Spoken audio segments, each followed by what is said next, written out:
AVC, John here, Saturday morning. Been a bit of a strange week of synchronicity and things coming together and learning things that I didn't know this week. Last Sunday I got this collection out, Glenn Campbell's great 20 Golden Great. Got to be one of the worst covers ever. But I specifically got it out to listen to Where's the Playground Susie, which is one of my all-time favourite songs. I think it's Jim Webb or something like that. Is it Jim Webb's song? Well, if it's not, I'm sure somebody will tell me. So that was Sunday, and I just got that out. And first heard Where's the Playground Susie played by Ben Watt at an Everything But the Girl concert well over 20 years ago. And he did a solo spot and played it then, and I always loved it. So, and I really like Glenn Campbell's version. So that was Sunday. And then in the middle of the week on Facebook there was a posting by Brett, Life on This Planet blog, and it was about a Replacements reunion, and we had a bit of a conversation about Paul Westerberg's solo material, and this album in particular, which came out in 1999, I think it was, Suicane, I think that's how it's pronounced, Gratification. I always thought it was a bit of an odd title, but it's absolutely superb album, only available on CD, not vinyl. And Brett told me something I didn't know, and that was that Glenn Campbell had contributed, Paul Westerberg had contributed 2 songs to Glenn Campbell's last album. I don't know if you know the story of that he made his last album, or his intention is his last album because he's got Alzheimer's. And that was called Ghost on the Canvas and came out last year. And I had heard a couple of the songs but never bought the album. So Brett recommended it, said it was one of the best albums of last year. And and this must have been Thursday, it might have been in the early hours of Thursday morning, early hours for me anyway. So I ordered it from Amazon, and there's another story to do with that, where I've ended up as one of the prime customers that I get next day delivery because I mistakenly paid for a year's membership. Anyway, that's another story. So I was expecting to come home and get the Glenn Campbell CD. On the same day I arranged to meet my mate Harry in Rugeley at a record shop we know called Those Old Records.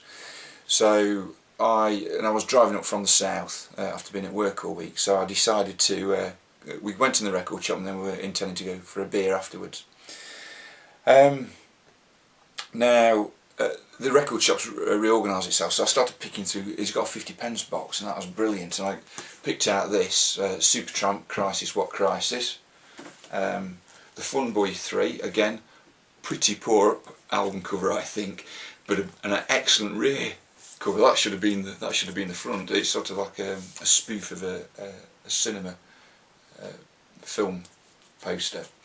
And then the third thing I pulled out of that 50p box was the Eurythmics Sweet Dreams album, which is still in the original shrink wrap, originally $4.29 from HMV shop.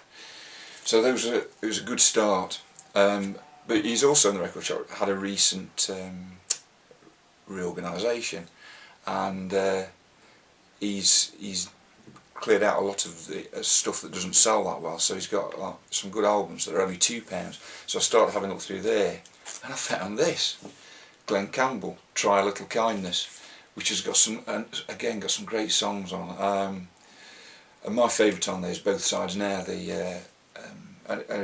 It's wonderfully sung, really, the Joni Mitchell song.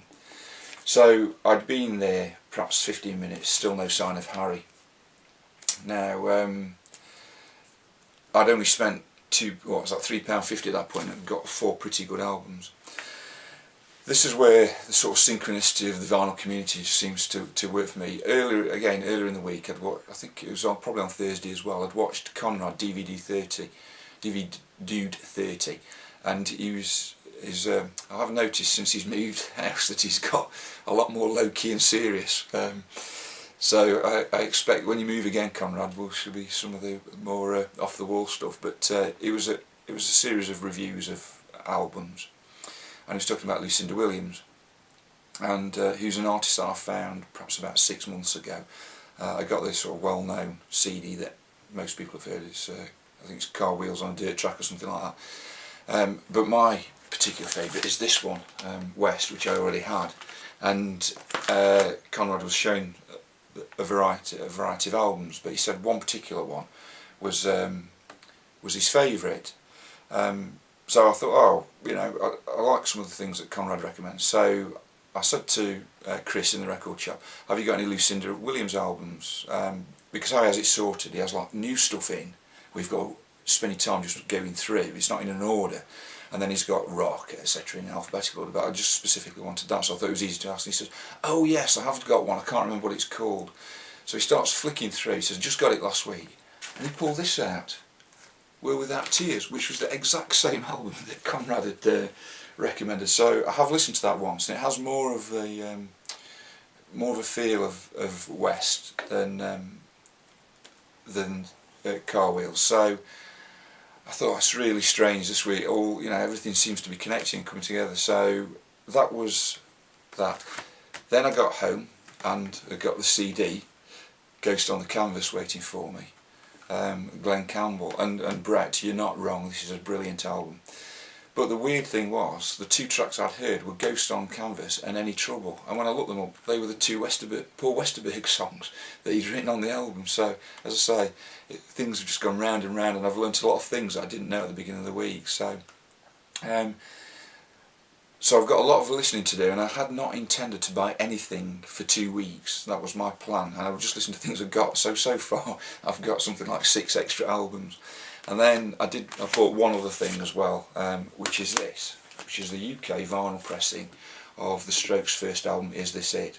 And I feel sorry for the Strokes really, because they're cursed with having made an album that they'll never beat for all of their career. I already did have the American version on CD. The difference is that this has got a track called New York City Cops on it, and this one's got a track called, I think it was called When It Started, as a replacement.